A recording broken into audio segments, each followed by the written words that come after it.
I had to make it my own decision over time. You know, am I going to follow Jesus?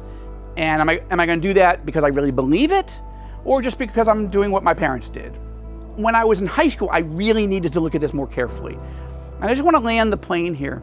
I didn't always see it, and my parents certainly didn't see it for most of their lives. They were in their 30s before they received Jesus as the Messiah. But it changed their lives. One of the things that happens when you live in a war zone is you find yourself asking two questions. How do I find peace in my own heart, my own life, when there's chaos and trauma and death all around me? And the other question is, how do I really know where I'm going to go when I die? I mean, you look at what's happened in Israel, starting on that horrific day, October 7th, 260 young people, Israelis, just at a music festival, enjoying their life. They're young, they're healthy, they're free, they're just enjoying being with each other, and suddenly radical Islamist terrorists are gunning them down. 260 people die. And then we faced more than 6,000 rockets and missiles and drones, attack drones and everything. This is what we're experiencing here in Israel. And I think every Israeli, whether they admit it or not, are asking these two questions. How do I find some measure of peace and tranquility in the midst of real fear that you don't know what tomorrow holds? You don't know what today holds. So I just want to share a little bit of my journey, my family's journey, in the hopes that it'll be helpful, because we've gone through these questions and we found answers. And I'm not going to force it on you, but I'm going to share it. So my father's side of my family is Jewish. That's the Rosenberg side, okay?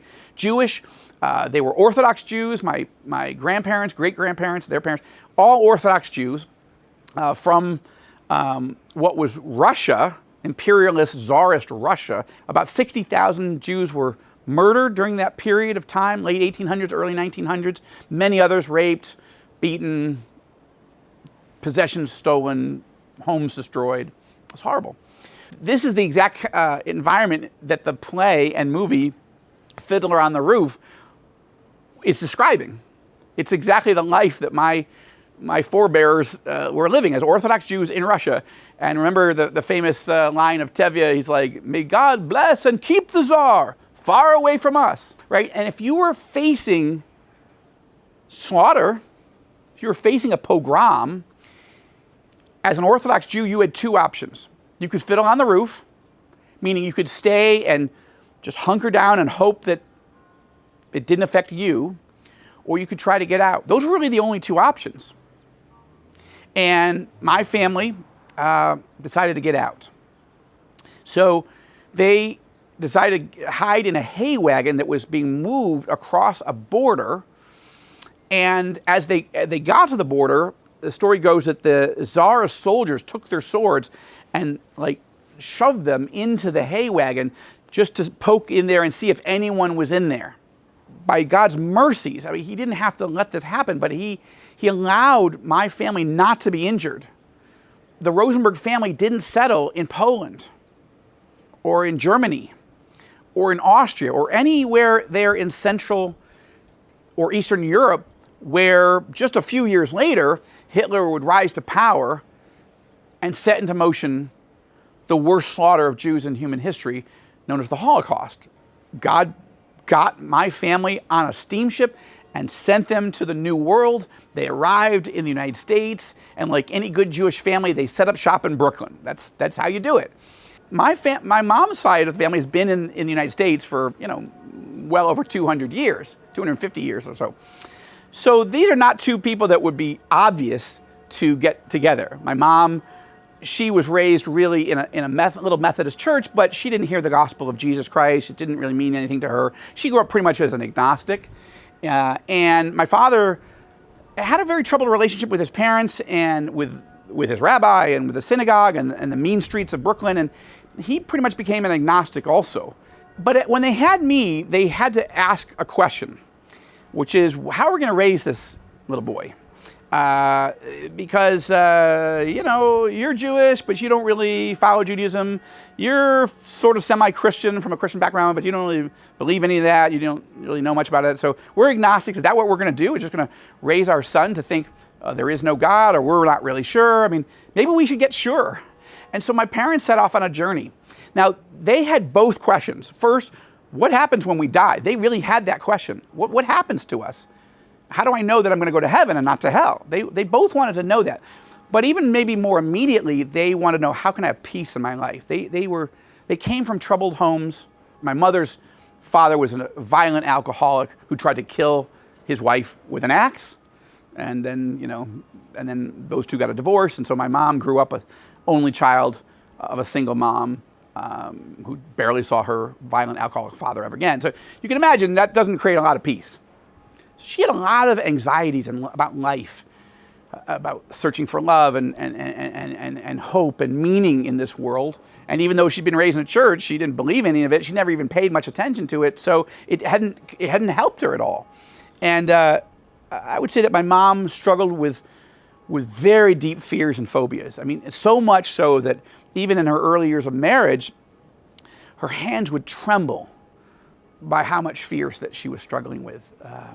Fear about dying, fear about living. My father had a volcanic temper. He had a lot of anger from his childhood. And nothing in his Jewish life seemed to give him answers. Now, admittedly, even though his family was very religious, my father hadn't really studied the Bible. I mean, he'd had to read some, of course, and do his bar mitzvah and everything. But none of it connected as something that could change his life, okay? So they bought a Quran, and they read through the Quran, and they thought, well, maybe, I don't know if we're really gonna be Muslims, but maybe there's answers in here. They didn't find any answers in there. They bought a Bhagavad Gita, sort of the holy book, as it were, of Hindus, and they thought maybe there's answers in here. And they didn't find any answers in there. And then they bought a New Testament. They bought a Bible, but specifically focused on the New Testament. At least my mom. But, honestly, even though it was in English, they just didn't understand it. But they had these two questions. Where do I find peace and joy, and what happens when I die? And so, anyway, so they hadn't found any answers in these religions, but they would go for walks, and they're like, there has to be a God. How do we find him? How do we know him? So they would ask their friends, like, do you know God? Do you know him personally? Do you find any hope and help? Nobody they knew had any answers. One day, they decided to go to the biggest church they could find in this downtown city of Rochester, because they thought, well, if it's that big, maybe they have answers there, right? It's big, so it must be good. So it's a huge cathedral. They go in there. Well, the pastor who ran that church, the reverend, the minister, he was not actually there that weekend, and he had turned the services over that weekend to several young couples who, it's the early 70s now, right? This is 1973. They're playing guitar, folk songs, and telling but they're not like professional, pastors or ministry leaders. They're just people whose lives have been changed and wanted to explain what their experience had been. And so for some reason, this pastor had just given them the service. And so there are my parents sitting there, and they're listening. And this woman gets up, and then after they sing some songs about Jesus, it wasn't just folk songs, but this woman gets up and says, as I was growing up, I struggled with so much fear and so many phobias, and I was just gripped with panic and anxiety about the future, about my life, about life after death. I just couldn't. It was so bad, my hands would shake. And sometimes I would just stand at the kitchen sink and run warm water over my hands just to try to get them to stop shaking. I didn't know what else to do. And my mom just sat up and thought, oh my gosh, I've never heard somebody say that. So what's the answer? So anyway, these young couples start saying, look, we don't know how to preach. We don't really know. All we know is that God has changed our lives through faith in Jesus. We believe he's the Messiah. We believe that he fulfills all the Old Testament prophecies. But it's not academic to us. Like, something has changed in us. And we want to explain how to be born again. And my mom's like, my dad's not paying it. I mean, he's sort of tuned this out now. He's pretty much there for my mom. He knows as a Jew, he's not going to become a Christian. But, you know, my mom's searching, so fine, I'll support her. Anyway, my mom doesn't really necessarily believe that, and my dad certainly doesn't. But this woman is reading, and these guys, young men, are reading John 3:16. For God so loved the world that he gave his only begotten Son, Jesus, that whosoever believes in him shall not perish, but you'll have everlasting life, meaning you'll go to heaven forever and ever. They explain this, and then they say, look, you could say this is just one more religion, but it has changed our lives. We now have peace that we can't even explain to you. It's just joy that is welled up within us that we never had before we said yes to Jesus. And we know we're going to heaven because it's the promise of the Bible, and we know it. We know that we know that we know in our heart and our soul. We've seen it in the scriptures, and we know it. And they said, all right, so basically the service is over. I think we've run out of time. Look, that's it. Thank you very much. Have a great day. Have a great week. But if you have any questions, if we can pray for you, if you'd like to make a decision and say yes to Jesus right now, like, come up and we'll talk to you and we'll help you. My mom was like races to the front. Everybody else is sort of dispersing, but there are people going to the front. But she asks a bunch of questions. They answer her questions. And she says, yes, I believe it. That's what I want. How do I pray to receive Jesus? And she does, and she is just effervescent at this point. And she turns to my father to say, isn't this exciting? She's super excited. She buys a Bible. Now she's reading it, and she's getting it. But she said, I need people around me who know more than me, right? So she finds a Bible study of some young married couples about my parents' age, and she finds out about it, and there's space available to be a part of that Bible study. And so she says to my father, please, I want to go to this Bible study. It's every week, but I don't want to go alone. Please, I beg of you. I know you don't believe this. I know you're Jewish, the whole thing. I get it, but I don't want to go alone. It's embarrassing. Can you just come with me? And my father is trying to be a nicer husband, and he also thinks, look, it's probably right. I'm not going to believe it because I am Jewish, but I feel like I should have the general sense of the plot of Christianity. If someone could sort of walk me through the basic contours of what Christianity is, it's sort of like knowing Shakespeare. Everybody should have some sense of the classics. Well, it happens that they're studying through the book in the New Testament, one of the gospel accounts. This is known as Luke. Okay, it was written by a physician, a doctor that was very close to the early disciples, and he methodically researches all the life of Jesus, interviews everybody, and lays out this account, the gospel according to Luke. So they're going through it, and my father's interested, but he's not really. He doesn't ever say anything. He doesn't ever ask any questions, but he's just sort of absorbing it. My mom's super excited. Okay, what happens? Well, they get up to a part in Luke where Jesus and his disciples are up in the northern part of Israel, a place called Caesarea Philippi. And at that place, Jesus says, all right, I've been doing a lot of teaching. We've been doing a lot of ministry. You're seeing all this. I want to ask you guys a question. Who do men say that I am? Who do people say here in Israel? Who do people say that I am? I don't know. I mean, you seem pretty special. I'm paraphrasing here, but you can go read the account for yourself. But they're like, maybe you're a prophet. Maybe you're Elijah rather. Maybe you're John the Baptist, come back from the dead. I don't know. You're obviously a very important prophet, but people have varying views. So Jesus asks them a very important question, maybe the most important question in the Bible. And he says, who do you say that I am? Well, Peter, he says something so important. He says, you are the one we've been waiting for. You are the Son of God. You are the Messiah that we've been waiting for, the Holy One. So my father was like, wait a minute. Now, my father's an architect, sort of from an engineering, architectural background where it's very methodical thinking. So he starts thinking, well, that's crazy. If you claim to be the Messiah, he thinks, there's only two options. Either you are the Messiah promised in the Jewish scriptures or you're not, right? So obviously he are not, right? He's like, my father immediately rules out the possibility that Jesus is the Messiah. That's crazy. That's not true. So he focuses on the fact that Jesus says he's the Messiah, but isn't, okay?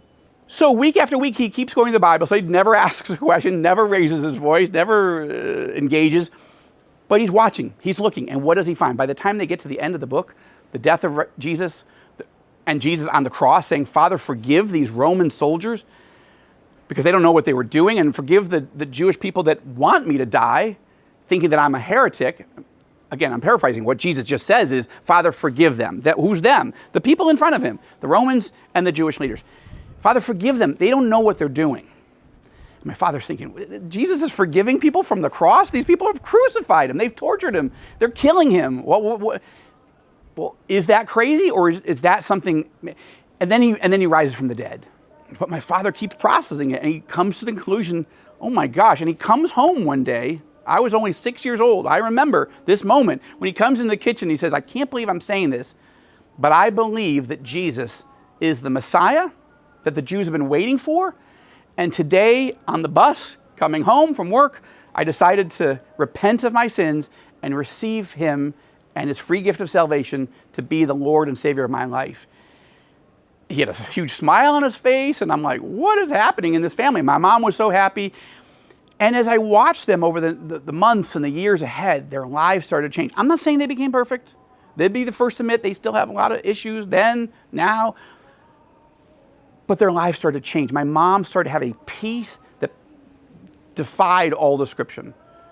She had a peace, a joy in her life, and she knew where she was going when she dies.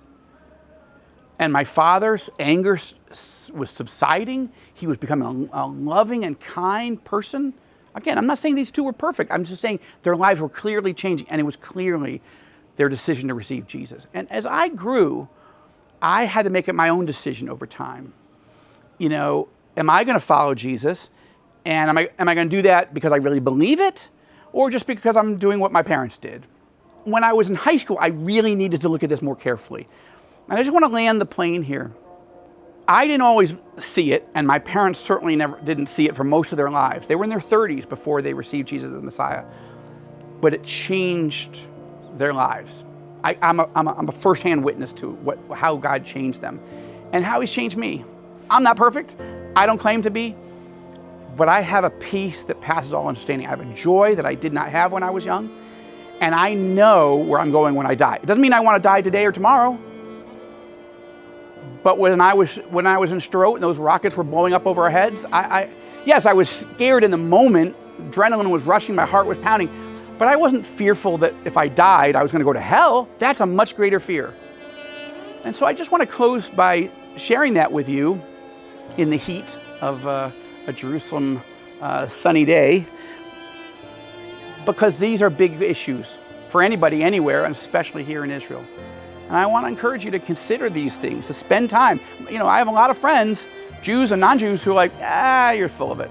You don't know what you're talking about. I'm like, have you ever actually sat down and read the Gospel of John or Luke or Matthew or Mark? They're like, no, that's ridiculous. I'm not gonna. I said, well, why don't you just read the source documents? It doesn't take you long. Why don't you read it for yourself? Before you reject Jesus as a Messiah, why don't you actually hear what he had to say and evaluate it and ask the same questions that my father did? Well, is he the Messiah or isn't he? Is he a liar? Is he a lunatic? Or is he Lord? May the Lord encourage you as you do your own investigation and come to your own conclusion.